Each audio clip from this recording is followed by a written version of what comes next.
All right, guys, we've already had quite the interesting conversation off air while we were getting ready tonight. And then I think we have figured out a topic of the day. We kind of came in this blind because it's been kind of a emotional day. We're filming this right after we got done watching the Charlie Kirk funeral.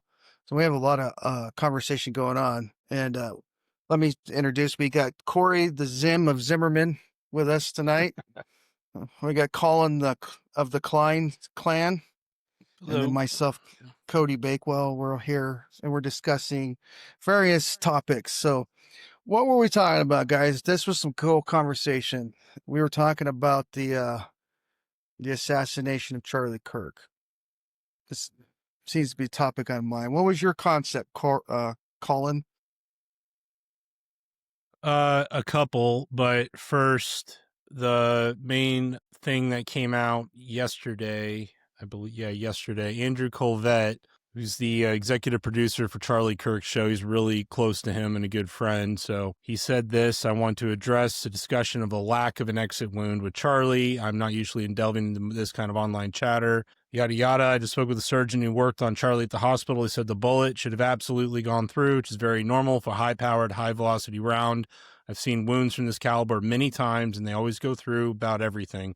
They would take down a moose or two and an elk, but it didn't go through. Charlie's body stopped it. I mentioned it to his doctor that dozens of staff, students, special guests standing directly behind Charlie on the other side of the tent, and he replied, it was an absolute miracle that someone else didn't get killed. His bone was so healthy, and the density was so impressive that he was like the Man of Steel. It should have just gone through and through. It likely would have killed those standing behind him too. In the end, the coroner didn't find the bullet just beneath the coroner did find the bullet just beneath the skin. Even in death, Charlie saved the lives of those around him. So that's like one of the first like somewhat official things that we've heard, besides them recovering the rifle in a box, wrapped in a towel, fully assembled in the woods, which is looks like a 30-06 Mauser. The guys, Which I actually just made a video about on the guy's CW parents, Guns and Gear. So yeah, the guy's parents turned in the suspect, who my understanding was that he was the parents turned him in, and he is being charged with capital murder. So I saw the footage of that. So I'm like, that seems to be locked tight, that they are at least going to roll with that guy. He's not claiming innocence or anything. Tuesday, didn't it? it happened sometime earlier judge, this week. Yeah, this last week. I can't remember what day. But what, yeah. that he got arrested? No, that he went before the judge. That was the Tuesday, judge arraigned him, and the state said they're going for maximum punishment and the death penalty. So the thing is with maximum death penalty, it doesn't matter what his my understanding is if he goes for the death penalty, they're going to go ahead and definitely have to try him. Even if he pleads guilty, they have to give him a trial to get the death penalty. That's my understanding, though. yeah. You can't. No. Yeah, no, there would be a trial for sure. If it was a felony. With Timothy McVeigh, they still gave that douchebag a trial just so they could get the death penalty. Mm-hmm. So either he winds up dead, or they've got some Doc Jolly that's brainwashed him and done some electroshock therapy to make him not remember anything. They're threatening him somehow.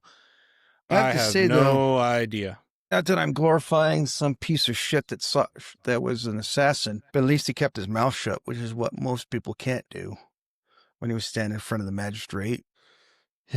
Anyway, my point is the whole thing makes perfect sense, and we should ask no other questions. It's all good. They got this. That's not what you were saying. Yes, it was. So I don't know beyond that. I'm just saying what they're asking us to believe is like, okay, I'd love to believe you. Please make this make sense. That's all. Like, and it just now they're saying the bullet didn't even go through, and his Man of Steel neck caught a 30-06. Yeah, that's bullshit. It's absurd. So something else so that's crazy. So I don't know.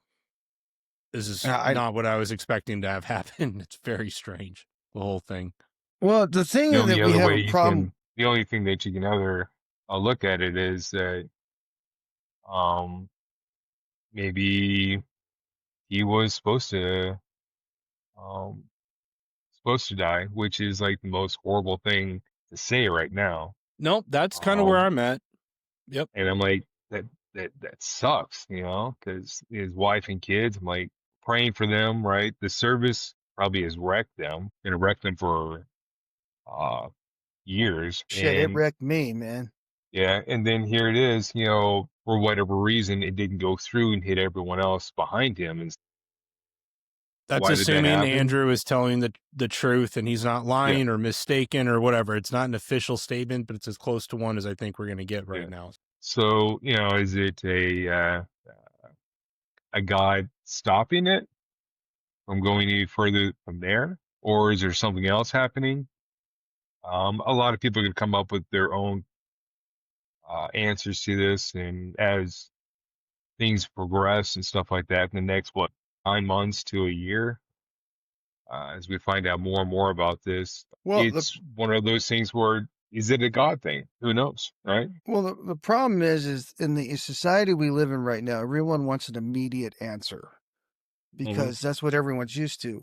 When you have a trial and you have all this other stuff going on, a lot of this information they're going to hold back because they're having a trial. They want this guy to be convicted. They can't release all the information, and a lot of people can't. The thing I don't understand is that's the way it works. It always has.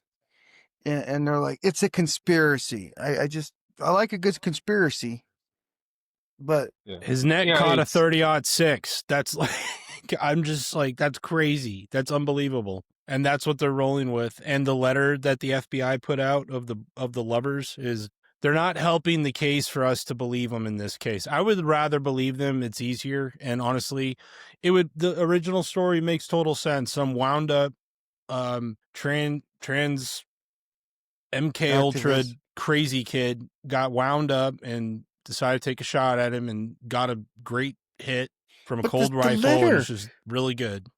The letter doesn't make any sense. Who the hell talks like that? 50-year-old cops pretty much talk like that. Yeah, that's the thing that got me. It's just like, talk about some scripted shit. I mean, not to be cussing, but damn. So, I don't know, something's afoot, but I'm more interested in the psychological effect that this is happening. This has happened, or how this has happened. That's the thing that gets me is what's next. What is going to happen now? Martyrs are extremely powerful political weapons.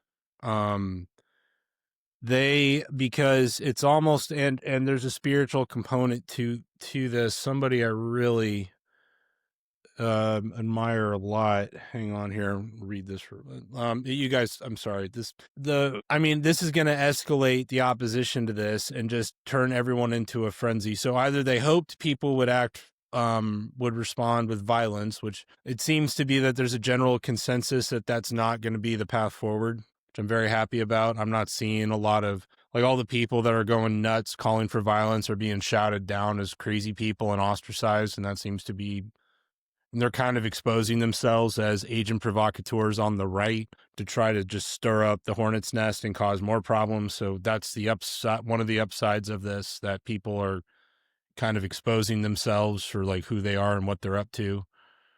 Escalation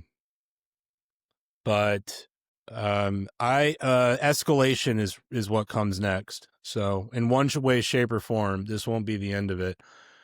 Gigi Young, this is something she wrote right when this happened. This is it's a couple paragraphs. Martyrs. Rudolf Steiner once spoke about martyrs, saying, and I am paraphrasing, that when someone passes, if they are young and especially if they are rightly attuned, their etheric body, which is full of life energy, becomes, just roll with me on this. I know it's going to sound weird. It'll make sense in a minute. Becomes a substrate. Yeah, thanks. If they are young, and especially if they are rightly attuned, their etheric body, which is full of life energy, becomes a substrate available to the angels. This giving of one's own life body to the angels of the spiritual hierarchies is what creates a martyr, or a true servant of God. It is not that the angels need our life force to exist, but rather the angels can work more directly through a once living etheric body, which creates an amplification of the angel's power on earth. The spiritual science behind the martyr is that of life energy of a human being is stored in the etheric body. When someone passes, whatever life energy is left does not disappear. Instead, it is absorbed back into the etheric world. The angels then may use that body to produce miracles and Christian activity on the earth. Their activity will have a greater magnitude on humanity than a death under normal circumstances, or if there was no martyr at all. The martyr often unknowingly gives up their etheric body, their body of life, to powerful spiritual beings, and it is that act that can produce incredible shifts in the world. Thus, with death can come a certain type of spiritual life on earth. The roses may take bloom.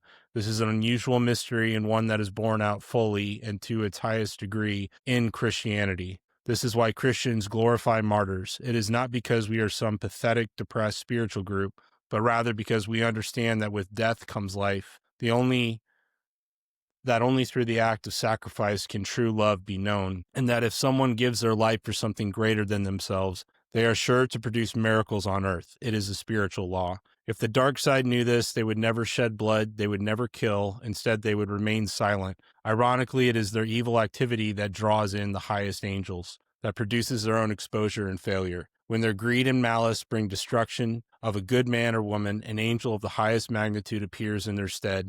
Let this be known to those who seek violence and pray that every soul know the love of God. Sorry, that was long, but I thought that was a very artistic expression of the effect of what a martyr has on the planet. So, because I kind of am seeing that happen throughout the whole country in the sense that it's almost like his life force has taken on a new form. And it's kind of like it's planted a seed within everyone's own heart and their own perception of reality. Everyone is talking about this. There's not a single, there's nobody, people cannot help themselves.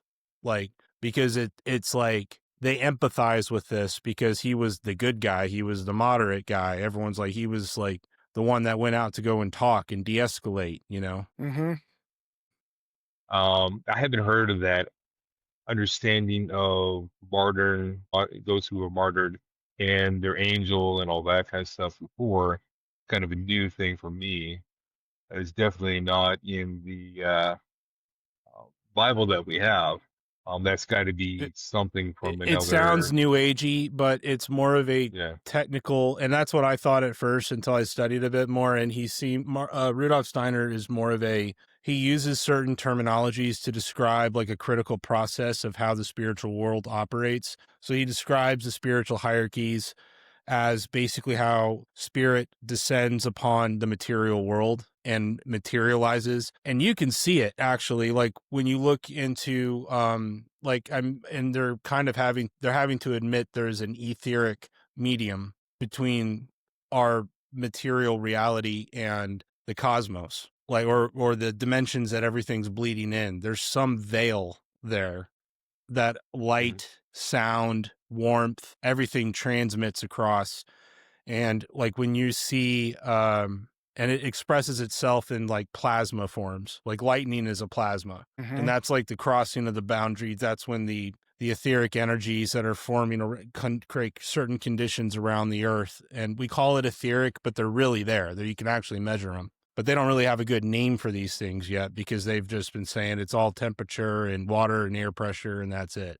They're not looking at the forces behind it, which really radiate from the sun and the cosmos as a whole. It's like they don't look at the earth as a system within the cosmos. Yeah. So that's kind of where this comes. But the idea that a martyr, you can see it affects everybody. We're seeing it in live time. There's not a single person I know that hasn't been affected by this. And even Both people positive and negative. Oh yeah, but mostly positive. But that's just people in my life, so I don't. That's an angled perspective. I have Yeah, friends yeah, of mine that have never wanted to or ever thought about going to church. That the last 2 weekends they've gone to church. They're finding their way to Christ. It's like, my friend Michael, I've tried to get to go to church for years, and all of a sudden now he's like, maybe it's time. I'm like, well, that was somebody's son, somebody's brother. That was somebody their age. That was like trying to do something that none of us had the courage to do, and he got killed for it. So what does that make us? That's one of the elements that's affecting everyone so strongly is it forces empathy because he was better than us, objectively speaking, in many ways. No one's perfect, but he was objectively speaking better. No one's been able to do what he did. So therefore, by definition, he's better. So man, that's true. because we have to. well, we're trying to figure out our placement with him, right? We're trying to figure out how do we stack things up? Same thing that walk into a bar, walk into a church, walk into any place, and we're seeing how do we stack up with all the other people that are there, right? Are we on top of the food chain or not? And that's kind of the normal thing for humanity to do. And so this brought out the heavy reality of, hey, this guy has done all these incredible things, touched a lot of people across the world. Now, this is not just a United States thing. This is across the globe because he was in Korea and other places too. And the question as we try to stack ourselves up next to him is, he's done this. What have I done? Am I supposed to do more or not? So it's causing this cosmic, this It it's mind forced. to turn on where am I? Yeah, and then you compare and you look at the other person in a state of love, because love is the opening of your heart Yeah, to another being in a real way. It's not a feeling or an emotion, which is why people, which confused me for many years, because it's like people use it as an emotion, and yeah, it's more of an awareness. It's like an expansion of your sight, where you're constantly seeing the other person as well as yourself. Or that's why, that's hard enough to do with your wife, but then when things like this happen, you do it with a stranger. It does. The martyr causes everyone around the world that loved that man to unite in that, and now it's like, oh, we're all one being. We love Charlie. Oh, I love you guys. Oh, we're all, it's like now it opens up the doors of perception to everybody, to who's around us. So it's very, yeah, very powerful for political reasons as well, because that now you can organize people en masse and get them to actually do things. yeah. Mm-hmm. So But here it is. We had a negative for the last 4 years. Um, uh, COVID brought out a lot of hatred towards each other, a lot of Yeah. disdain, and those negative things. And now with his death, Charlie Kirk's death, and his funeral talked about this too. A lot of the people, and that's flipped that, like you said, to loving and that kind of stuff. And Cody has talked about hatred. Was it you were talking to someone and they said they hate this or that, and don't you hate? And you're like, that's too strong of a word. Yeah. It's a Am I right mindset. about that? Yeah, Yeah. I was talking with one of our Phoenix's counselors and our therapist or whatever they want to call it. And she was saying she hated Starbucks because she used to work for him. And I said, hate is a mindset.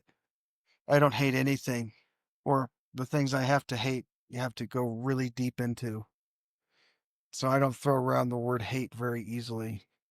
yeah, because it's too strong of a word, It's an too negative emotion, a it's a word. mindset. Yeah. Yeah, and that causes people to go down a road where they won't come back, right? Um, Mm-hmm. but yet love, empathy, compassion, self-control has the opposite effect, right? And so we are now forced into this flipping of the whole mindset, right? And the problem is, these hashtag I am Charlie Kirk and that kind of stuff. And I've been sitting with this for a while, a couple days, and I'm like, what does that really mean? Is there a calling for self to do something greater than self? Is it a call to what? And if it does, how many people are going to live up to that? Because we are more about fads, right? Going for the hey, what everyone else is doing and stuff, but are we like, because Charlie Kirk didn't do what everyone was doing. Charlie Kirk he went after a dream that shouldn't have been a reality, but he caught the attention of some people, and then over time, 12 years that the Turning Point has been around, and he's been going after this like night and day. Guy's been attacking it, trying to build this whole thing for college people to have a different connection so that they have a voice and can be challenged, right? Mm-hmm. Um, what are people that are hashtagging Me Too Charlie Kirk? What are they going to do with it? right. it's a very, like I said, it's a very powerful weapon system. And now it's like, who's controlling this energy now? Who can harness it and to Yeah. what end? And what are they going to use it? Let's say positive, right? Mm. We can go down the dark hole of the negative things that could happen to this. Sure. But what would be some of the positive things out of this that young people through old people or whatever it is, what would be the positive thing that people can say, I'm doing my Charlie Kirk thing? What would that be? I don't know. That's a big question. I mean, a lot of things could happen. I mean, You're hanging out with ain't- those young Republicans, Court. Colin, what are you gathering? it's a mixed bag. I've had to actually talk to some people to de-escalate a lot of emotions, because it was like they were being shot at, and they were like, they're not even huge fans of Charlie. Like, they like him. Everyone liked him. They didn't like agree with a lot of his takes because he was actually a moderate. He wasn't like a hardcore right winger, even though he's on the Democrat side. They all think, like, they don't listen and watch him. They just look at, like, the algorithms that they like, what they see on their feed is obviously completely different than what other people see, or right wingers, people that are more conservative, Christian leaning bent. You get a totally different reality that props up your perception. It tunes into your perception of what reality is and feeds it. So you watch it more and more and more, and it just didn't engage. Like, the metric they use is engagement. How many times have you placed eyeballs on posts on this app today? Or how many hours of video have you watched? And then it takes that, recycles it, and feeds it, props up bots or real people that have similar takes. And then it also has people on the other side that have to trigger your disgust circuit, that have like the polar opposite of what you like to see. So you have something to hate watch. And then you're the good guy. You have the moral superiority. And then the other side has it flipped. It's the other way around. So they all see, they don't know, they're not on the internet. These are a bunch of typically older white women or boomers, and not, I know everyone's against boomers, but it's that. And then the young people are all believe they're communists on the left. And then the ones that think they're like, there's really no young moderate Democrat that I've met. The moderate Democrats seem to be above the age of 30. And they're just kind of disassociated because they're just into themselves and their job and their life. And they may watch MSNBC and think they're getting the real news, and that's their life. And then they look at all this Trump weirdness and they're like, that's weird. What are all these crazy people? Oh, they're racist. Oh, that's horrible. How could they? I love black people. How could they be racist? And then that's as deep as they go into it. But But what like, about those people that you're mentoring and stuff like that? Do they have a drive to make a difference in their community, their town, that kind of stuff through their So, political well, yeah, drive? Or I just had a meeting Friday night with some guys from Williamson, and basically I gave them the lay of the land and showed them the different precincts, who's in office, the structure of the Republican Party in Williamson County, who's that composed of, the voting turnout. I went over the technicals of the county and kind of made it make sense for them, gave them a snapshot of what we're dealing with, and was like, yeah, look, do you want to take over your county? Like, because that's really the best thing we can do with our time, in my opinion, unless you have some sort of drive to be a high level influencer type or an activist at the state level, even. Like in Texas, you're talking about a major power. So if you want to go do that, that's a full-time job. But if you have a life and you still want to do something, you got to do it here at home. And the best way to do that is to pretty much culturally take over the Republican Party, or to build coalitions with people that are already in it, that are like-minded enough, which there's really not that many. There's more. I mean, they've had about, I would say the culture away from the old establishment mindsets, probably within the Republican Party itself, probably a 20% shift to the further to the right. If that's the way you want to think of it. I don't look at it that way, but colloquially, that's what makes sense.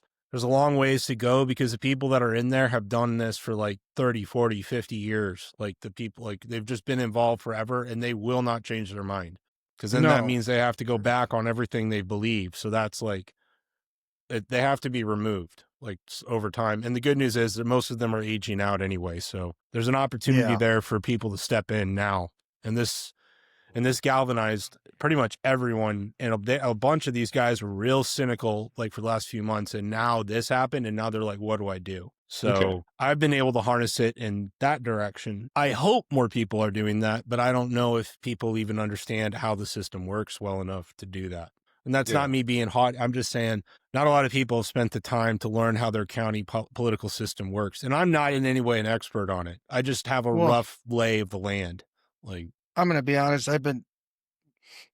My parents weren't into sports, and we listened to Rush Limbaugh and all that other stuff growing up. And it wasn't until last year that I realized how the party system worked. County. I thought there was like there was like a party in the state level, and then you just kind of like, hey, I want to run for this office, and you just kind of step up and raise your hand. I didn't know you had to go to the local county and all that other stuff.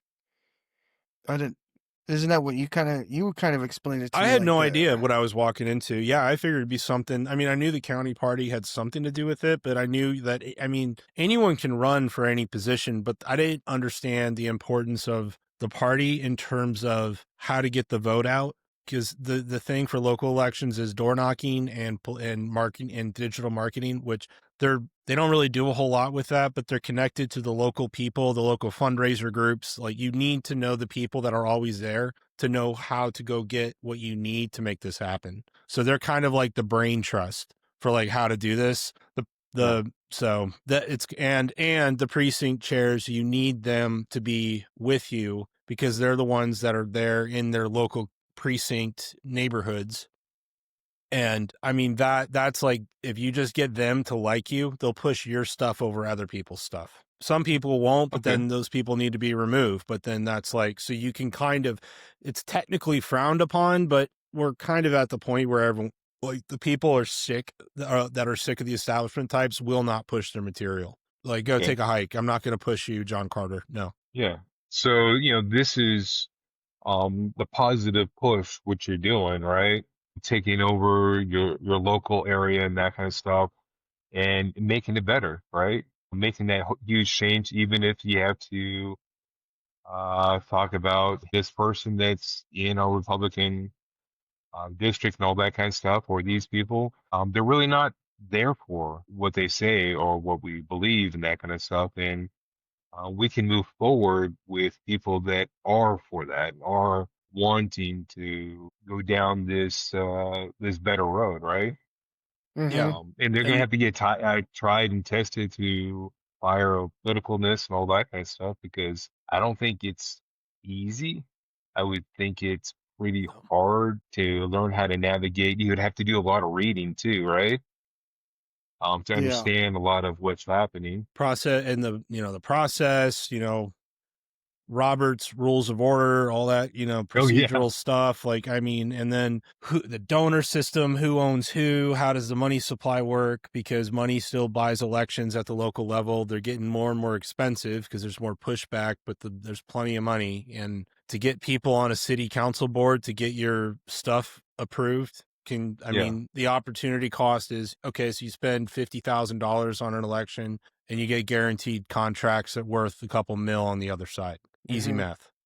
Yeah. And it's all legal. There's nothing corrupt about that. It's all just implied, like, yeah, you're not going to go, you want that check again, you come back to me, right? Yeah. So they don't even have to like make any like deals, like even verbal. It's just kind of implied. So, and that's how it's always worked. This is nothing new. And this, in a lot of churches, separation of church and state, political, stay out of politics, stay out of this and that. But that is the key that picks the lock. Where have we gone? Where have we gone? We've is gone the key into this hellhole. And maybe we should think about switching that concept and idea and using our relationship with Jesus and going after the politicalness and going after our schools and that kind of stuff and flipping it around, because we can. It's totally possible, right? And Collin, you just talked about that possibility of how to do it, right? And there's not a lot of people that are saying that. Charlie Kirk figured it out. Yeah. Yeah, he was 100% right. That's why he has TPUSA faith. Yeah. And you're figuring it out too. Yeah, there's no other place to find, because the beautiful part about a church is if you get people to get engaged in a church, then you have like a small group, like a Salt and Light Council, or there's several other programs out there to get churches engaged. You get voter registration set up in the front. So that it's not, it's not out in front of it. If you can still be a Democrat, you can register. It's nonpartisan on the front end, and then on the back end, it's all about biblical values, right? Well, it turns out that one side is biblical values, and another side has to kind of just throw the Bible behind and pretend it doesn't exist. So Yeah. so that comes out. I mean, they are petrified of, and you watch the news tomorrow, they're going to be screaming about Christian nationalist rallies and how this is akin. They use Charlie Kirk's death. How dare these people use this for political ends? And they're going to get everyone riled up over this because they're honestly scared of Christians uniting and figuring this out at their local levels. And because they'll never win another election if that happens. It'll never happen. Yeah. You need one church in a county to flip. Pretty much you can, because then you start pulling people from within the church to run for things as like their ministry. Hey, you want to go work for God? Be like Charlie, go do this, go be a city councilman. We'll get you, have your back. And there's an internal accountability circle because you're in a community that's a church. So if you're messing around and doing stuff that's immoral, now you got an accountability circle around you that's already there. So it's a fire and forget system of good candidates. Yeah. And that's a great hashtag Charlie Kirk, right? That's the light side of this. Yes, correct. Yeah. Yeah. Hey, Cody. Mm-hmm. Yeah. What do you think? What would that hashtag Charlie Kirk look like from your perspective? You said it was a heavy, deep question, right? Yeah. You got some time to think about it. Well, it's pretty intense when you get down to it. There's people. The thing that got me about this whole entire thing is how fast they wrote all that music for all that. They got like a whole library of music going. They have T-shirts. All this stuff has come out in like, was it 10 days? Yeah, but that's not that crazy. That's not that hard to do. You got AI to do a lot of songwriting. Everybody and their mother has a merch company at this point. Like, well, I have a merch company too. Yeah. Yeah. Now, would you go for outside of the United States, mission field, or would you see more of your local town, city as the mission field? I never understood that whole, with what we got going on in the United States, doing a mission field in other countries, considering how much need there is here. I've never understood that. Because the CIA needs cover for operations overseas. I was listening to an operative talk about this. He's like, you want to know who the real CIA is? It's the missionaries. Excellent cover. That's not the whole thing. It's not to say good stuff doesn't happen, but it's why they're pushed to look outward, not inward. So what you're saying is your Uncle Dan that works for the CIA. He's a front. Yeah, I knew he just it. doesn't know so it. Good no, at it. It's not all of them, obviously, but it dug creates that well in Guyana. Yeah, it's not all I of knew them it. by a long shot. Yeah, he took a hit out on some guy in Dan Peru. Klein, the CIA man. Yeah. Yeah. I was wondering why that plane was doing night flights. I wonder what they were up to. Makes sense for all that stuff that was being sprayed in the air around with the Waterfords. Makes sense. No, but it also it creates avenues of entry. It's not all of them. It creates an environment where there's so many of these entities out there that you can camouflage yourself as one of these groups. It's acceptance, yeah. Yeah, it's just a normal ecosystem that other entities can sheep dip themselves into to operate in. So in order to defund that, do missions here. That's right. Do your work that's here. Yep. Plenty of work here. Well, that's Seems the like thing that's there's always tons of work frustrated here. me is that the government is not supposed to be doing outreach. And that's the church. I've always thought the church is supposed to do that kind of stuff. I've never understood why the government gets involved in that crap. Well, there is no... Because they can control. Yeah. They can control society if they can control the churches backing them out of taking these social issues, right? And if they can take over that, then everyone leans to them and not the churches. And churches are not perfect.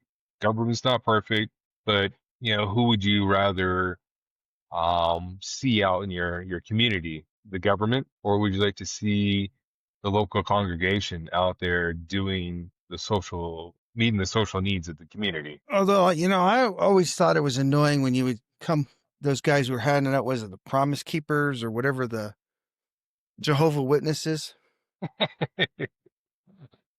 Yeah. But at least they're out there. Trying. They're everywhere. They're an interesting Mhm. group. Yeah. The But the Jehovah's. flip side is, they're doing something, right? Mhm. A lot of churches, mega churches and that kind of stuff, small churches, nothing. How do we combat that?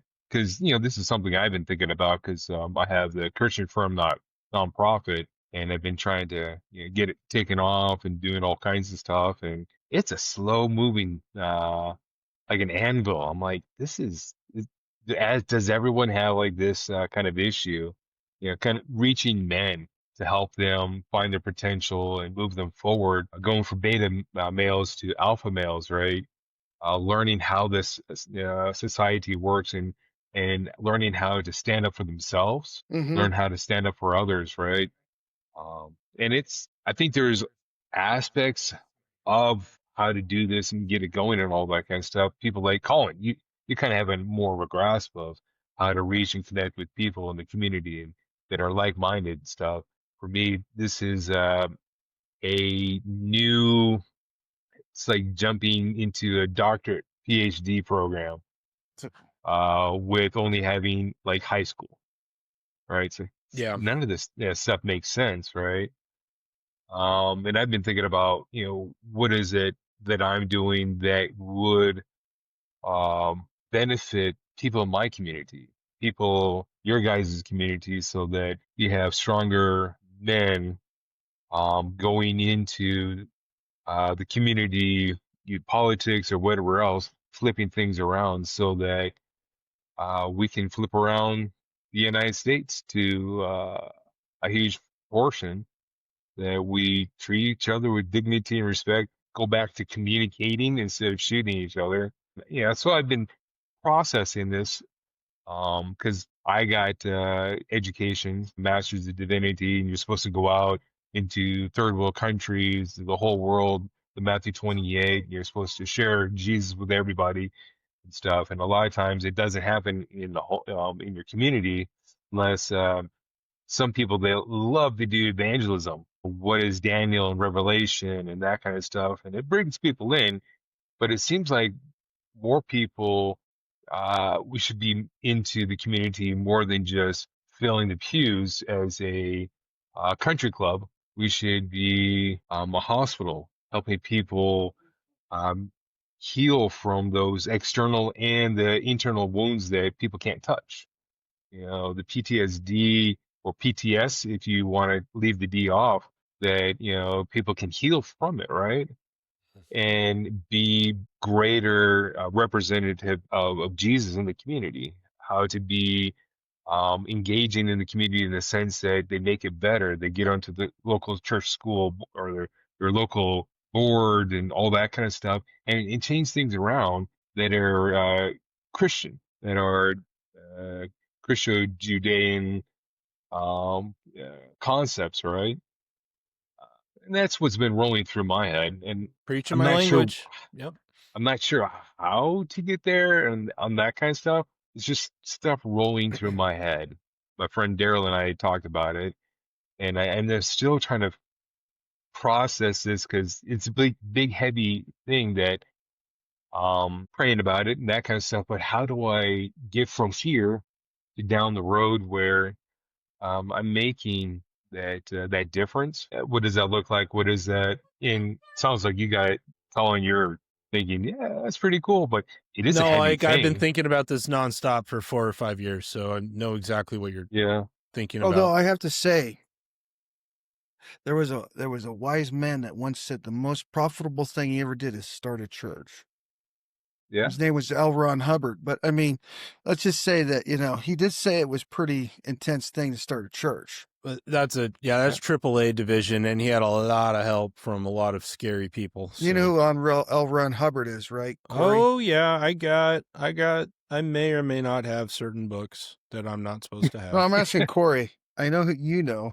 Oh, sorry, they said my name. I vaguely remember. I would have to go back and look him up to like really remember He who this started guy the is. Church of Scientology. There it is. Okay. Yeah. Yeah. Yeah, Okay. Dianetics. Now it's coming back. Yeah, it's very so. Dude, yeah, so he we did a can great start a job. cult. You could do that. That's one option. Yeah. a cold Hopefully is that's fine. not Cody's option. It doesn't work. It works to self-aggrandize oneself to start a cult. I am definitely researching Stockholm syndrome because I really do think it's the way of the future. But Yeah, you would. or the present. Talking about right now. So, Cody, do you have it's thoughts all on that? it's all Because fun I and could. it's all fun and games until they start leaving the dungeon, man. I'm telling you. Do you have thoughts on that? Because that is the question as far as I'm concerned. What you just laid out, With Corey, starting a church. Well, specifically one, you said men, which is the a big equation missing from this because men know how to dominate a situation that's out of control. And that's where we're at. Women, God bless them, have been have been acting the part of Joan of Arc, the ones that have stepped into the breach. You go to your county level, it's mostly women running the show. You go to your churches, it's mostly women running the show. Like the wives of preachers hold a lot of power in the social structure of the whole thing and what gets done and what doesn't, is what I've noticed. So, a part of like what I would say what men are desperate to get back to is the proper order of, men finding their place in this world where they've been kicked out of everything pretty much. And my argument is you're not going to find, you got to go and take it and aggressively because this has been taken from you very passive aggressively for a very long time to the point where we forgot how to fight and what an enemy is and what it really looks like. But We're getting ready to learn how to fight again. That's for sure. Yeah, and we should be ready for the physicality and all that stuff and protect yourself. I get all that, but we should be ready for this and this. This is we had to figure out this and this because we're getting ready to do this with some big players in the world. This whole thing that's going on with Russia and Poland and NATO getting pissed off is not going to go well. I've been saying we've been in World War IV for a long time, so it's. But yet the flip side is, those things are probably going to happen, all that kind of stuff, right? Mm-hmm. But what about us men, mm-hmm. right? What are we doing? Are we engaging? Is this the catalyst that gets us men awake and energized enough that we actually figure things out and move forward with this? And it looks different, right? We're not out trying to shoot people, right? We're out winning hearts and minds and souls for the kingdom. We're out changing our community so that we're not down this other avenue that has just been pervasive for too long, that we have engaged back. We take back our communities, right? Instead of allowing them to just continue to move as they are. We can talk about all these external things, but what is the calling on our heart? One other caveat to this that is it goes, so this is the dark side of it a little bit, but it matters to your question. There is the financialist kill chain is one of the earliest things we talked about, Cody, right? Yes. How how the financialists conduct a boom bust cycle of countries and whole civilizations and nation states over a period of time. Like it could be hundreds of years, it could be 50 years. You see countries and maps being redrawn every 50, 60. I mean, it happens all the time, really. And what tends to happen is the financialist cast, and it's not just one group necessarily, it's more of an incentive structure. You build up a country, you create debt traps, which causes you extend them credit to the point where you have asset, you get to, do asset discovery, figure out like, okay, where is everything? What can we collateralize further on this? To the point it gets out of control that you either bankrupt the country, or if it's a big enough country like the United States, you kick off a war. And the last time this happened was when Bretton Woods took place and we went off the gold standard and the US dollar became the Federal Reserve note became the reserve currency of the world. So what happened in World War II was we basically did a boom bust on Europe and Germany, especially lifted it up to the point it overextended and then allowed it to collapse. And a part of what I think and what a lot of people think happened was Hitler was pushed and allowed to succeed. There's on the record a treaty that he had with King of England, that basically Germany would get the continent and would have a trade partnership with England, and then they would go after Russia. That was kind of the long-term strategy. Germany would be the industrial base, and the British would be the transport logistics, which they are very good at, and then figure out a way to get the Americans to support from the side. But anyway, a part of the triggering mechanism required a massive disgust circuit to be triggered in Germany, that you had to get the population to hate their enemies and their perceived enemies, aka the little hat people. So you get them so wound up on this idea that they are destroying your lives, and you give them reasons to think so. And maybe there were some Jewish families doing some horrible things that were out there in the open, obvious. You blame everything on that. You give them a scapegoat to attack. Boom, you get disgust, and then you get a whole population geared up for a war. What I suspect they're trying to do, and what they would love, is to trigger the disgust circuit in the men today in America to get everyone so wound up and angry and emotional to the point where they aim and point like, okay, it was these guys that did it. It was these guys that did it, until we expend all our energy and get all our young men killed off again in another war, which sets us back another generation of real growth and getting reindustrialized and all that stuff. So whenever you hear men talking about violence and all that stuff, they have not thought about the critical path of how we get there. Because if you go out and we end up in violence, it means that they've been able to trigger the disgust circuit mechanism so strongly that war is our last option, like physical combat. And then that means we've lost, and we're going to be stuck in the dark ages for a long time. So the only way forward is to unwind this as peacefully as possible at the local level. So yeah. I say that to other young men, and I'm like, because everyone's like, I'm ready to go fight, because they're angry and they want to kill something or hurt something, because they want to hurt the people that are hurting us. Natural, understandable. I get that. They just need to step back. Instead of using logic, right? Right, because they're emotional. To move them back to the logic. Right. They got to take the emotion out of it and look at, okay, how does this actually work? And what is the ramification if we go down that road? And how can we defeat this mindset logically, right? And keep the emotion to a low level, because there's always going to be an emotion in it. How can we keep it at a low level and be in the logic and defeat them? Having a good narrative for how this works, it doesn't mean I know all the ins and outs and all the secrets and all the different trade agreements and all the technicals. I don't know all that. I just have pattern recognition that other people do as well. That's why you see everyone so anti-Semitic all of a sudden, or anti-Jew, blaming Jews for everything again. I never would have thought that. It's everywhere in Gen Z. It's crazy. I have something that explains, a video that explains it really well. You guys want to watch this? Will it come through? You don't really need to get visual. Just, you need to watch this. This makes total sense. Okay. You ready? Here we go. All right. Looks like Family Guy, right?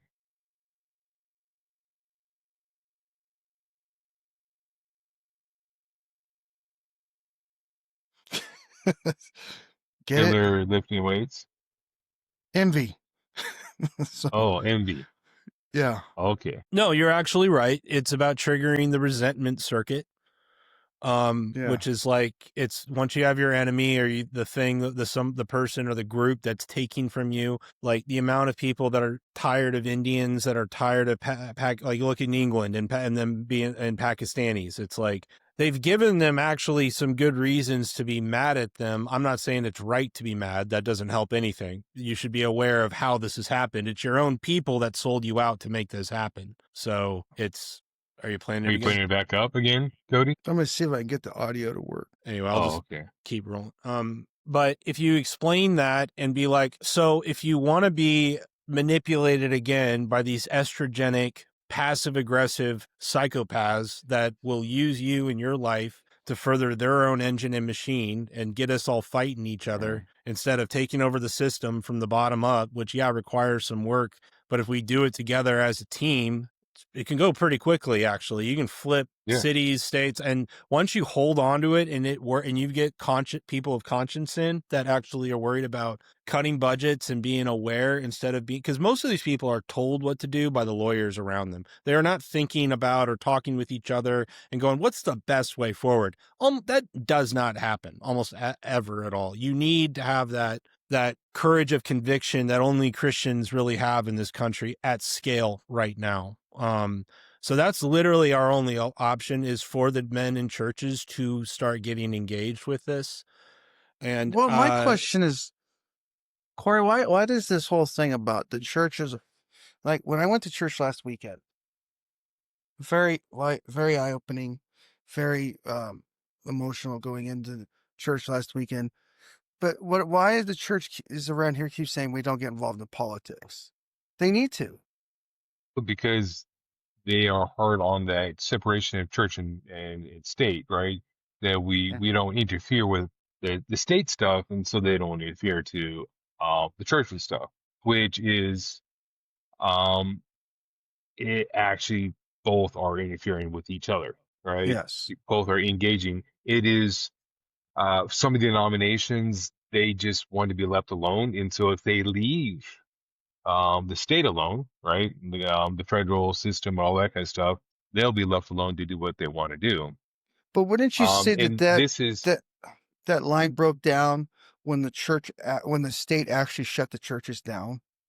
no, now that was a flex. Hey, look what we can do to you guys. Yeah. Because even if you wanted to stay open, half your congregation is going to think you're trying to kill them. So by their logic, it's like, well, the less risky approach would be, let's just shut down.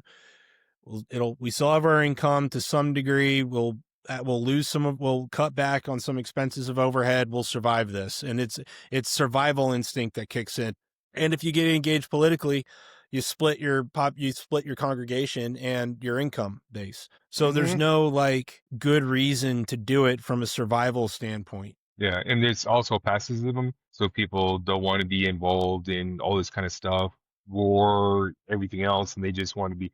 And the problem is, if you don't stand up for yourself, then you're going to be standing up for somebody else, and you may not like what they really stand for. And I've seen this in several denominations where they are standing, hey, we're going to get along, go along with what our state or our county or whatever it goes with, and those elected leaders or non-elected leaders, they're like, oh yeah, we can count on them and we can use them for our betterment, for how we want to run things next time. And then those who said, absolutely not, fine us, do all that kind of stuff. We're going to do the Daniel. We're going to do the Shadrach, Meshach, and Abednego, where you can do anything you want, but we're not bending. We're standing up for what is right in God's eyes, from His biblical, from the Bible.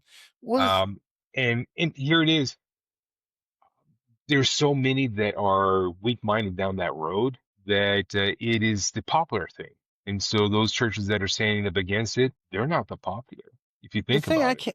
The thing I can't understand is when I was in school going to the Democratic, I like what Collin said last week about basically the Democrats cornered the school. What was that name you told Jason? It's basically they've turned schools into PACs for Democrats.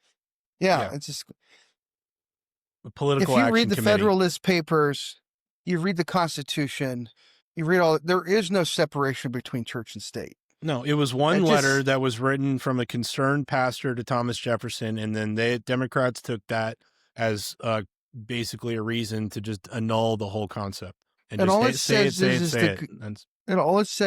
the government shall make no official state religion. That's all it says. There was the Johnson Amendment, but I believe that got repealed. I think that's over now. So they don't have that excuse. That goes to their 501c3 status if they become a political agent. And now I think that's gone. So they don't have a reason in that regard. There is a workaround for this. Go ahead, Cody, if you have some. No, churches have the ability to do a lot of things that other nonprofits can't, right? But but yet it could be used for the betterment, but it also could be used for the detriment.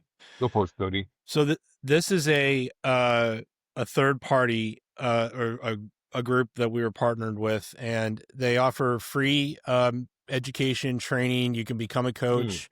It's a class, and then the idea is you basically go into a church. You get it's its own little sidebar group, like a men's group, or it's for anyone really. It's men, women, whatever. And What's it called? It's biblical citizenship. So Go back up to the top. Does it say Patriots? Yeah, Rick Green's program. Yeah, no, you it's know the Rick. Patriot Academy. Yeah, it's over this there is by their you. program, but this is how they seed churches. Yeah, I'm a member of them. Yeah, so this is how you do it. Your pastor, because then you go to your pastor and be like, "Hey, look, I got this program. I'd like to run it." Or find somebody in the church that'd be interested in this. That would be, a safe pair of hands that the pastor would feel comfortable with. And then be like, "Hey, it's just a place where we can come and talk about what is our duty as Christians in a civil society." And that's, and you can look over the content. There's that. There's also there's another program that's really good, and this is more of an activist way to get people engaged. Salt and Light, and this is more of a ministry of. Wait a second. Oh, this isn't. Oh my goodness, that's so funny. This is a Democrat. They stole the brand. That's not them. That's so funny. Of course. Hang on, let me find it. What was that? We should pop that up and say, hey, yeah, Democratic branded. Let me make sure on the. Yeah, no, that was it's the Salt and Light Council. Oh, that's so funny. Of course, they're so. Yeah, this is totally different. Yeah. I was like, what is this? Yeah, I was like, wait, what? No, this is like, yeah, okay, yeah, this is it. Yeah, a different vibe here. So, hang on. Yeah. Okay, sorry. That was a landing page to several of their other things. Here it is. Here, this is their homepage. Okay. So yeah, it's got another more biblical citizenship training. This is the idea. You got marriage and family groups. You got men, women, worship, prayer, youth, children. This is like another silo of ministry and it's inviting. So it's like, it's not forced down anyone's throat, but if you're interested in being, being having ministry at a local level, which includes your city council, you go do prayer groups outside of city council, you get to know all the politicians and all the people working for the city, and the Democrat, Republican doesn't matter. You just go. It's basically a Christian influence operation at the local level. And it's got full kits, like full, resource material. It's very cheap to get started. I mean, honestly, if they're serious enough, they'll probably send something for free, depending on your situation. But, there's whole training programs, and it's a whole thing, and it's been very successful. What is it called? The Salt and Light Council. So that and biblical, pick your choice. That's and that's what your friend Jason is also talking about too, Cody. Yeah. It gets them involved in elections and like getting a voter registration set up, like how to do all this. It's like a soft introduction. It's great for like boomers that want to do something and have some extra time on their hands that can do very soft influence operations at the local level. Trains them up for door knocking, and it's not just strictly meant to be for politics, but it's definitely geared mostly toward that. So yeah, those are like some soft ways to get churches engaged at the political level that there really is no reason they wouldn't do this. It's effectively free. It's another, if you want to do something, but your hands are tied as a pastor, hey, just put a point man on this and then let them run it, and it's their deal. And so there's ways to do this. Patriot Academy is it's cool. Yeah, their biblical citizenship course is very good. And then once you go through the training of it with like your small group, then it's like, okay, what do we do next is always the next question. And then that's where the person involved is hopefully been trained to take them to the next step of like, okay, here's what city council looks like. Here's what local government looks like. Is there anyone that's willing to stand for an election? Here, we'll get you plugged in here, here, and here. It's a feeder. They have a really cool. They actually have a shooting range. Yeah, that's Patriot Academy. That's why But yeah. Yeah. No, Patriot Academy is excellent, but this is their biblical They have a citizenship constitutional program. carry course. It's pretty cool. Yeah. So if we're able to plant that into a local church, you're off to the races, because then then you can start going to them and finding those men you're looking for, Corey. And then, and come along them. And then that's kind of a way for you to find people for whatever and go alongside that, or you start your own thing, or I know it. You're basically asking, like, how do I go out and find these guys? It's, because most people don't it's even hard. know, right? Yeah, but they're there. It's really hard. AA Pretty meetings, much. I guess. It's a lot of legwork for you and a lot of listening to sad stories, but you're used to that. Well, I don't know. Thanks. What you do is you bring cover with you, Corey. Just go as a couple. Cousin? You both go to AA, go as a cover, trying to do some self-betterment. And then while you're there, you just slowly start recruiting some people to our side. You have the wife putting brochures on the car outside. Or just leave the wife inside the building and you go put the brochures in. Or No. Yeah. it's So, an inside joke. So when we look at our lives now, we're like, okay, there's things that are doable, right? Target rich environment. Yeah. And so, take time with God, asking, and then figure this stuff out. Let God open up doors. And I think there's probably going to be a lot more hashtag Charlie Kirk or not. I don't know, in the future, but there'll be people, I'm hoping, men that will get out there and be like, yeah, I got this. I got this figured out now. Okay, let's move forward. I got some marching orders. I got a purpose. I got a purpose in my life, because a lot of guys don't have a purpose, right? That's the problem we is don't we got have- all these. That's the reason you have all these young men that are just looking for a purpose. And that's when I'd heard of this thing called furries. I never really looked into it. This Again, they're trying to, it's been done on purpose to trigger. Go ahead. Sorry. Go ahead. I like where you're going. Go with it. Well, I Trying to just trigger don't want someone. to, I just don't want to talk about furries, but go ahead. Explain for the audience what a furry is. Yeah. No, I'm not going to. But anyways, I do think it's a psyop. Yes. I think it's Google. just I think it's, from what I've been able to gather, it's this whole entire thing. If you wanted to collapse the United States with our number of firepower and everything else, you have to collapse it from the inside out.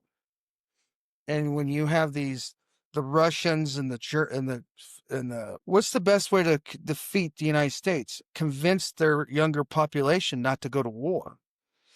And I mean, Or literally make them so weak they don't even know how to stand up to anything. Opium wars, modern day opium wars. We've been flooded, and it's not just fentanyl. It's how it's a combination of, drinking culture, how that's been normalized, how marijuana has been normalized, how all these, like, pornography is pushed. It's everywhere. It's like anything to get people to give up on life and not reproduce and just fall into the, the loving embrace of a sweet, what's the word? Shangri-La. Yeah, just the bliss Oblivion. the bliss of ignorance. Yeah, just nothing matters. I don't care. Who cares? But and then and all that, the transgender stuff. If you look into Tavistock Institute, which was recently supposedly shut down out of the UK, that's where I've and many other people have pinpointed that this program was really run out of. And including the Germans. The Germans were running stuff like this too, to the idea of the new family, of how to break old family structures. And they were experimenting with this stuff in the 60s and 70s. And it was all these social engineers, and it was like cutting edge science, and it was made to sound really cool. Well, they just went public with the whole thing through the media, through entertainment, through the education system. And it just, all they needed was to start triggering it through the movies, through TV shows, and then people just start mimicking what they're seeing. And now we're surrounded by a bunch of furries. So There we go. Yep. Yeah, and there's a reverse. We can reverse this. It's really tough to convince somebody once they've cut their parts off that was a bad idea. Yeah, And not go crazy. But the flip side is those people that are convinced, and they go and convince people that haven't done it yet and stuff, they are more effective. They are, and they're out there. Yep. They're called detransitioners, and they're out there, and they're really hardcore, like, against all this stuff now, because they do nothing but study how it works, and they say it's like, this is a government program to demoralize us so we can't have kids and waste our life and destroy us, or corporate government, whatever you want to call it. It's not that it's just the United States government. It's more complicated than that. Yeah. But It sounds like we figured a bunch of things out in about an hour. We have direction now that we can take ourselves, and then whoever listens to us, they've gotten this far, right?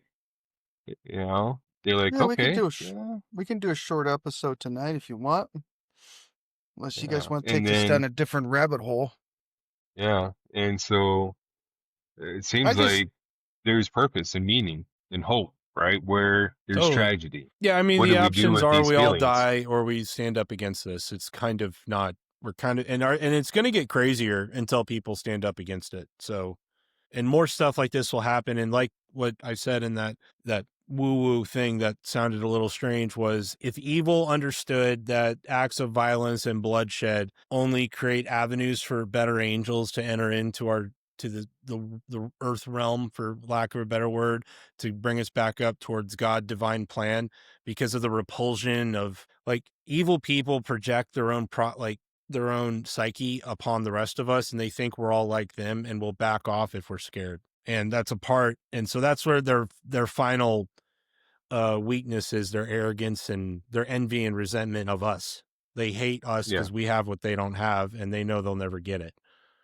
And so that's why everyone says God's already won. It's because God's already won. It has already happened. It's just how much pain and suffering do we have to go through to act on that and be done with this. Yeah. So lots of hope. There's tons of hope. There's tons of purpose. And does it take away the sadness, the pain, the tears, and all that kind of stuff? No, it's still there. Talk to a lot of people about this type stuff. It's still there. You still have to go through it. Still got to feel the feelings, but you don't let the feelings control you. Because if you can stay in your logical side of your mind, because Cody and I've talked about this many a times, when we go into our emotional side, we make the stupidest statements, we do the stupidest things and all that kind of stuff. Yet, if we are able to control those emotions and keep into our logical mind, we're unstoppable. We make great choices comparatively, right, Cody? Comparatively. Well, the problem that I've had in my younger life is my parents, and I'm not saying they weren't good, but my dad and mom usually get really emotional, and they just have a total breakdown of logic and reason. And the one thing I've worked really hard on is recognizing when you get to that emotional side that you have to stop and calm down and then work on. And that was always the thing I really liked watching about Charlie Kirk, is how he could stay so calm. Yeah, I don't know how he did it. I wouldn't be able to take it. Collin, would you be able to take all that? I think it's something you learn by doing reps and you expose yourself to it. With those kinds of people, I could, because they're college kids and they really don't it's really sad more than anything to me. I actually could, but I don't. That's not, we have done certain things like that. I felt like I wanted to understand how to take things back at the local level, but that needs to keep happening, and 35,000 new branches being requested. There might be a reserve of young energy coming in that wants to do stuff like that. And because they're the best ambassadors, is to have kids on their own college campus do that. But that takes massive guts. But it'll also find the other people that enjoy what you're doing and will have your back. And then you start taking it back that way. Yeah, I've watched them debate. You guys have too. And I'm like, the spirit of God or something's in them, because well, the other side is just so demonic and stupid. It's not even hard. It's like stealing candy. It's just emotionalism. It's just pure raw emotions, and they think that's an argument because that's how they've been taught their whole lives. So there you go, Cody. That's your next venture. Go to college campuses. Yeah, Be like Straighten them out, man. Charlie. Yeah. I'm already ready. Yeah. There you go. You need the ones up here too. The helmet coming down. Don't give me excuses. I will buy it. It sounds like a lot of people are going to start doing that. Like a lot of influencer types on the right are going to start doing college tours. You didn't see that. I don't have any of that stuff. That never hit the internet. What? Yeah. I don't know what you're talking about. I got emotional. I picked that up too quick. There you go.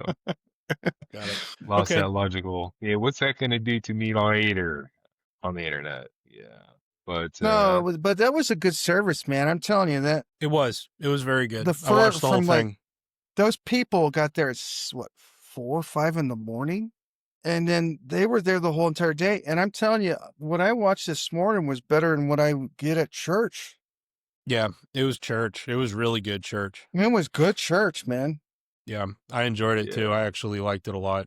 It was 10 hours. Yeah. It was crazy. I didn't watch all of it, obviously, but I kind of skipped 10 around. hours? I didn't know it was 10 that hours. long. It was nuts. Now, there was a lot in the beginning that wasn't really happening. There was like commentary and things going on, like up in the stands, like media types. And then the show kicked off like around 11, and I think it concluded around Dude, I'm 5. telling you, from what I watched, started at. I kind of tuned in at about 8:30, and watched it till 11:45, and the sermons and the devotions and the singing, and it was some good stuff, man. It was some really good stuff.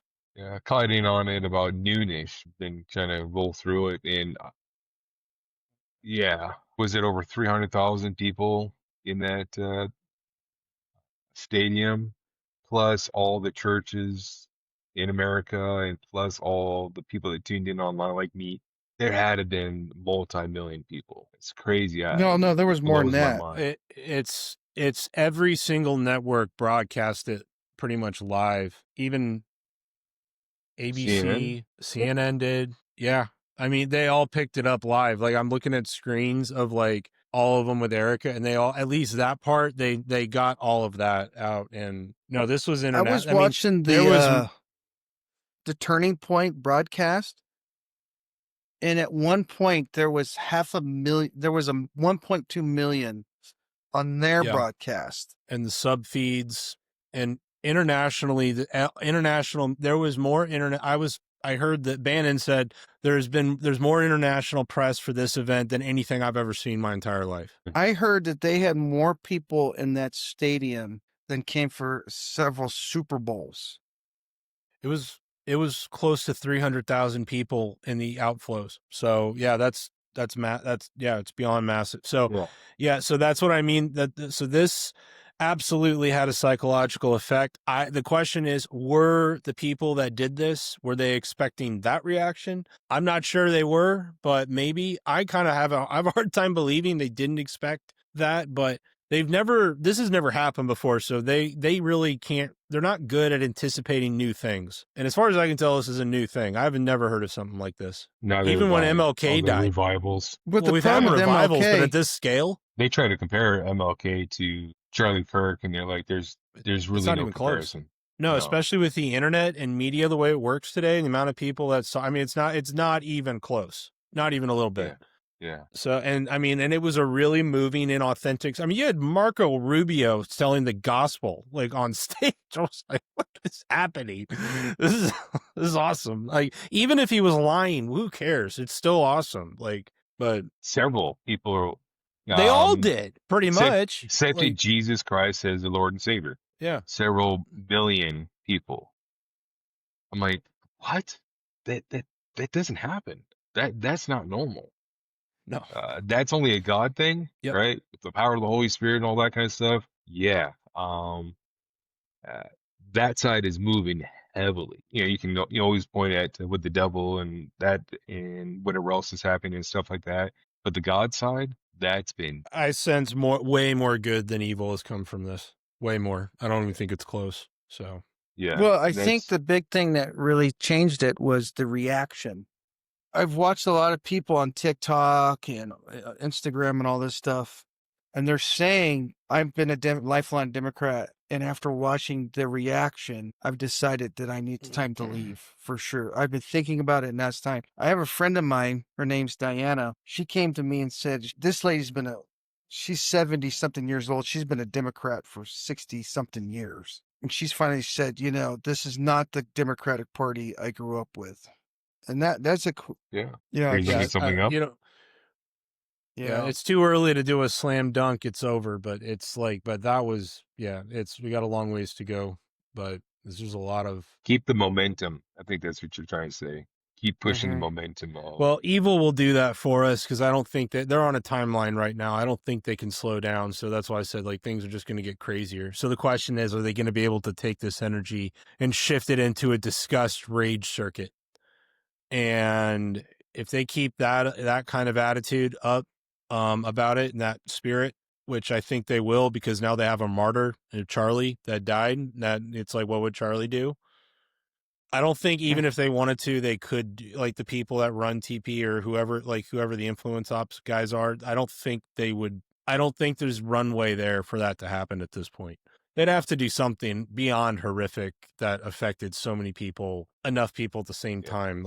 I don't know, just an army of Trantifa coming out, just killing a bunch of kids or something crazy like that, which is already happening. That's not crazy to say that. So, but it's just if they do that at a scale big enough, or would that just give people in power more excuse to go after them and dismantle the whole funding system? Because all that's funded, you can trace all that money. So I don't know. I don't see how they can pull it off at this point, but who knows? I've been wrong many times before. So evil never ceases to surprise me. Yeah. Wait and see. Yeah. But yet on the flip side, be proactive. Yeah. Yep. Yeah. I agree. Well, don't let evil stuff into your heart and your vision. Be on guard.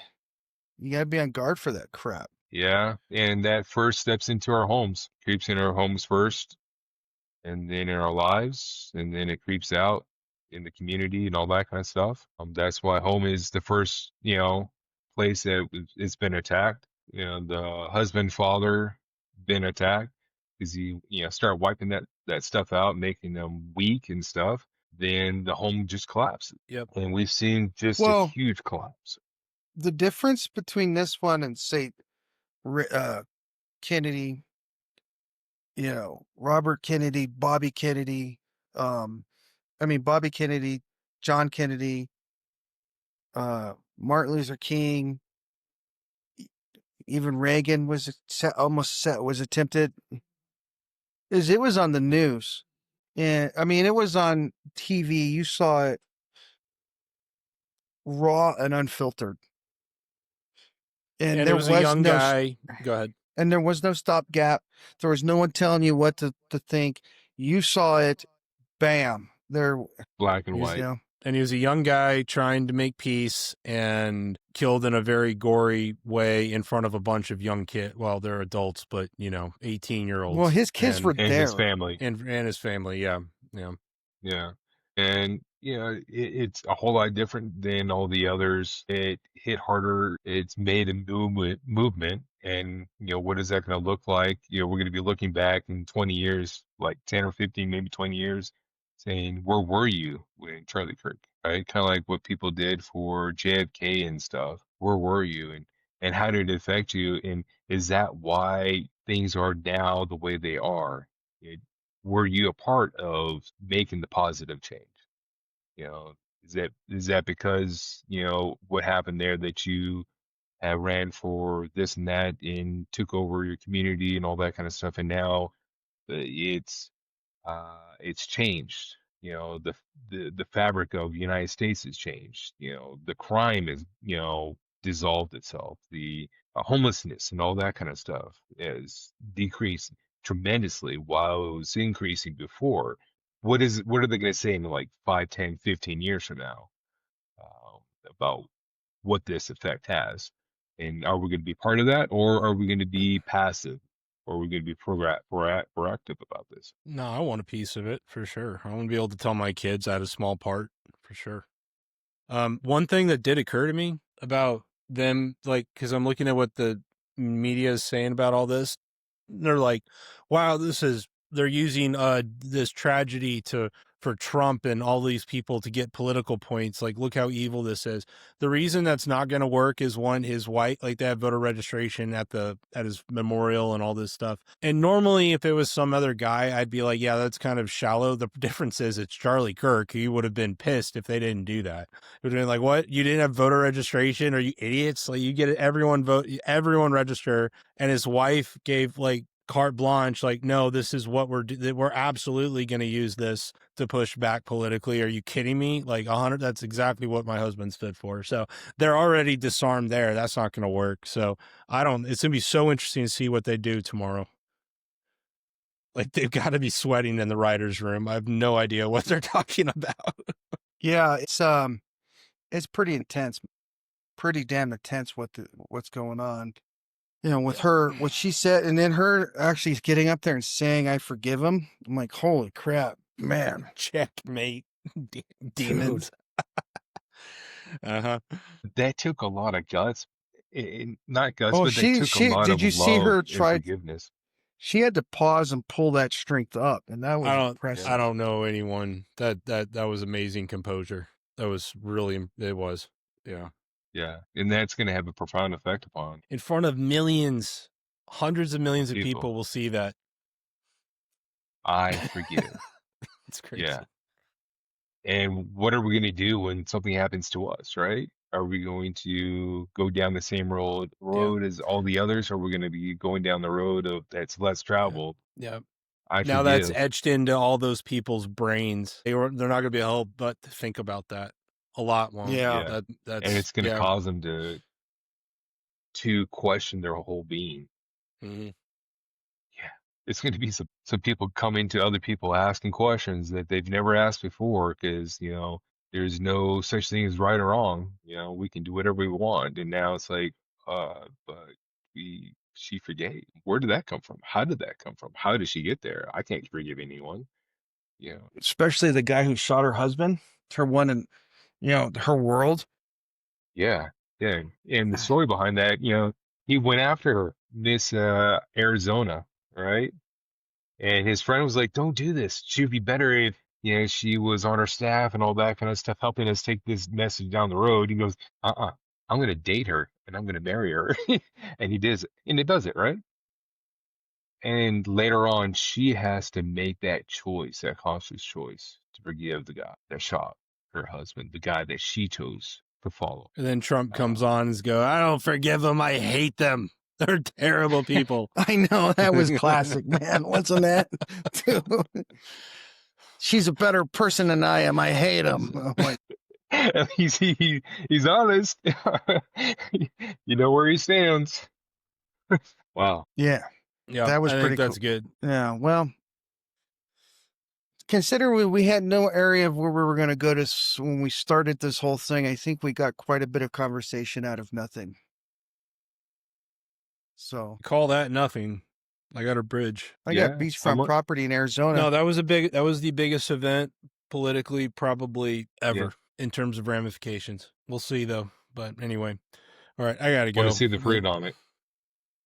Exactly. All right, guys. We're going to call it early tonight. It's been an emotional day full of tears and joy and forgiveness. And we really appreciate you watching us. And stand by for another episode coming up soon. We've done quite a few of these. Hopefully we can start getting more of a following. Do us a favor, if you like this stuff and you got this far, share with your friends and family. Help us out here. Look at my friend Corey. He has a good website. I'll put the link in the thing for if you need someone to talk to and work some problems out. Look for him in the link in the page. That's the Bald Advisor. He'll be on there. And Collin, we don't know where you want to get a hold. You don't want to get a hold of Collin, so we'll just leave. If people actually want to know how to stand up like a political I'm local, just kidding. No, I didn't think about this, but if people are actually interested, and all I can tell you is my story of how I've done it. I haven't had a huge amount of success at the local level yet, but until recently, now I've got a group of about 15 young guys. like that want to actually do something productive and not just, you know, go to another meeting to rant about, you know, what's wrong with the world, or not really, or listen to a speaker, but actually know how to get in the fight and get engaged. So, and I don't know all the answers, but I know the people that do. So, or most of them anyway. Anyway, No, that's all you can yeah, ask there'll for. be contact. I mean, you can put it in my YouTube user account. You can just contact me that way. Comment. Yeah, we'll And get then you guys also where you those can. web pages too. Those web pages Yeah. that you brought up. Yeah. Salt and You Light put those in Council, there too. Biblical Citizenship. Yeah. You could just Yeah. take those and Upload run those with it. things. Yeah. Yep. That's it. Yeah. All right, guys. Well, it's been fun, and we'll talk to you next week.